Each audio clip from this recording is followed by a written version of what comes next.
L'indépendance financière, rien que l'expression fait rêver. Imaginez ne plus dépendre d'un emploi, ne plus avoir à travailler pour payer vos factures.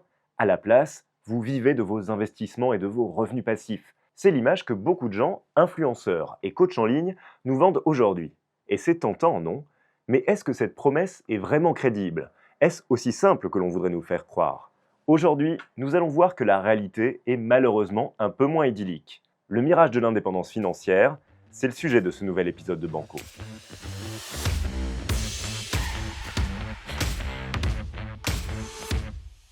Un rêve vendu trop facilement. Quand vous entendez parler d'indépendance financière, ce qui revient le plus souvent, c'est cette idée de revenu passif. Gagner de l'argent pendant que vous dormez, générer un revenu régulier et garanti sans rien faire. Investissez intelligemment et vous n'aurez plus jamais à travailler. Ce sont des promesses alléchantes et elles sont partout sur Internet. Des vidéos YouTube aux publicités en ligne, en passant par les formations payantes qui vous garantissent une richesse rapide. Mais il y a un gros problème avec tout ça. La plupart du temps, ces promesses sont bien trop simplifiées. On vous fait croire que suivre quelques étapes vous mènera directement à la liberté financière sans trop d'efforts. Ce qu'on oublie de mentionner, ce sont tous les obstacles qui se dressent sur le chemin. Prenons l'immobilier par exemple. C'est souvent présenté comme la solution idéale pour générer des revenus passifs. Il suffit d'acheter des biens, de les louer, et voilà, vous devenez rentier. Mais ce qu'on ne vous dit pas, c'est que pour acheter, même à crédit, il faut bien souvent disposer d'un capital de départ non négligeable. Ce qui exclut d'emblée tous ceux qui pensaient pouvoir atteindre l'indépendance financière en partant de zéro, et quoi qu'en disent tous les gourous de l'immobilier à la mode. Mais imaginons que vous disposiez d'un capital de départ, ne pensez pas que la gestion immobilière va vous permettre de rentabiliser rapidement vos investissements. Si vous avez emprunté pour acheter par exemple, et que vous avez la chance d'avoir des loyers qui couvrent vos mensualités, il reste encore beaucoup de dépenses à prendre en compte. Et entre les frais d'entretien, la fiscalité, les assurances contre les impayés ou encore les éventuelles charges de copropriété, vous serez probablement dans le rouge à la fin de chacune des 10 ou 15 premières années. Au moins le temps de solder votre crédit. Quant à ceux qui vous vendent l'idée que vous pouvez devenir riche rapidement en investissant dans la bourse, eux non plus, ils ne vous parlent pas des risques réels. Investir en bourse, ça demande des connaissances solides et surtout la capacité de rester calme quand les marchés fluctuent. Parce que oui, il y a des hauts et des bas, et ceux qui ne sont pas préparés peuvent perdre beaucoup. Ces fausses certitudes cachent de vraies contraintes. Un autre aspect qu'on oublie souvent de mentionner, ce sont les contraintes. Vous savez, ces petits détails qui compliquent tout. L'indépendance financière, elle est souvent associée à l'idée de liberté totale. Mais en réalité, cette liberté, elle vient avec son lot de responsabilités et d'obligations, pour ne pas dire de difficultés. Reprenons l'exemple de l'immobilier. Quand vous devenez propriétaire, vous ne pouvez pas simplement vous asseoir et attendre que l'argent tombe chaque mois. Vous avez au contraire pas mal de choses à faire, à commencer par trouver des locataires et vous assurer qu'ils payent bien leur loyer, mais vous devez aussi vous tenir informé des réglementations qui changent tout le temps, gérer les travaux éventuels, voire les réaliser vous-même, et si vous détenez plusieurs biens, cela peut vite devenir un véritable travail à temps plein, avec autant de contraintes qu'un emploi traditionnel. L'autre exemple, vous cherchez des revenus passifs via la bourse ou d'autres investissements financiers, et bien là, il y a des contraintes. Vous devez surveiller vos placements, ajuster votre portefeuille en fonction des fluctuations du marché, vous tenir informé des tendances économiques, suivre l'actualité, sur Veracash par exemple. Là encore, c'est un travail continu. Les gens pensent souvent que les revenus passifs vous permettent de ne plus rien faire, mais c'est rarement le cas.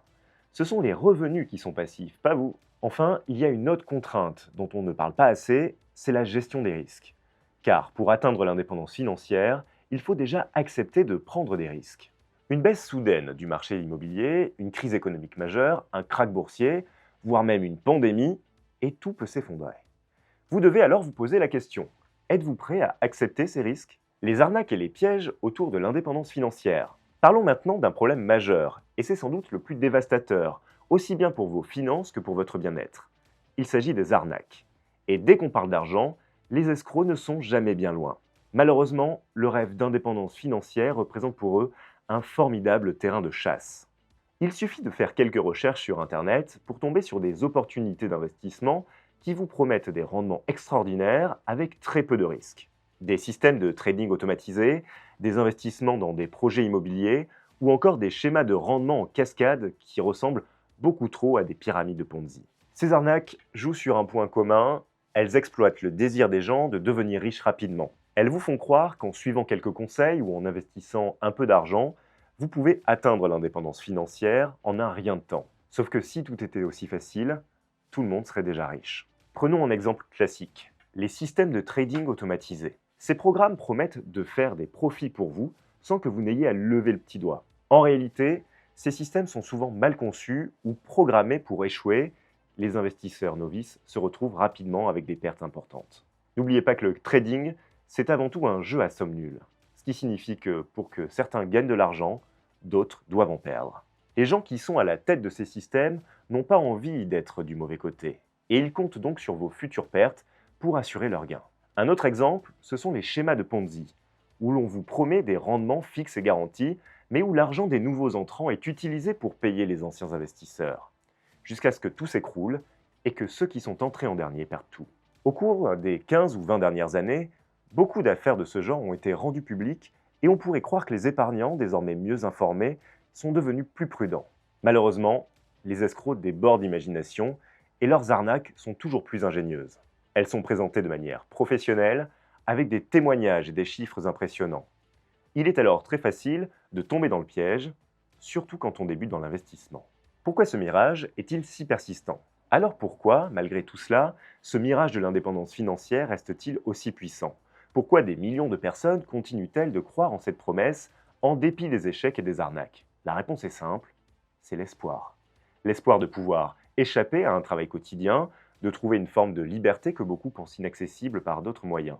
Et cet espoir est un puissant moteur, et il est souvent nourri par la peur. La peur de manquer de quelque chose, de ne pas profiter d'une opportunité que d'autres saisissent. Dans cet espoir, combiné à une forte dose de désinformation, qui rend ce mirage si tenace, les gens veulent croire qu'il existe une voie rapide vers la liberté financière, même si les preuves montrent que c'est souvent plus compliqué que cela. Est-ce que cela veut dire que l'indépendance financière est un mirage? Pour beaucoup, malheureusement, oui. Et ce n'est pas que l'indépendance financière est impossible à atteindre, mais croire qu'elle est facilement accessible, avec peu d'efforts et peu de risques, c'est un véritable piège. Donc, la prochaine fois que vous verrez une publicité, une vidéo ou un article qui vous promet une richesse rapide ou des revenus passifs, sans contrainte, posez-vous la question, est-ce que tout cela est trop beau pour être vrai? Et si la réponse est oui, ce qui est souvent le cas, alors laissez tomber. Soyez prudent et rappelez-vous, si quelqu'un a trouvé le moyen de s'enrichir rapidement et sans risque, il ne le partagerait probablement pas. C'est la fin de cet épisode de Banco, merci de l'avoir suivi. Il vous a plu, n'hésitez pas à le partager et à le commenter. Abonnez-vous à la chaîne YouTube de Veracash pour davantage de vidéos pédagogiques sur l'investissement et l'économie. À très bientôt, salut. Allez, dans la boîte.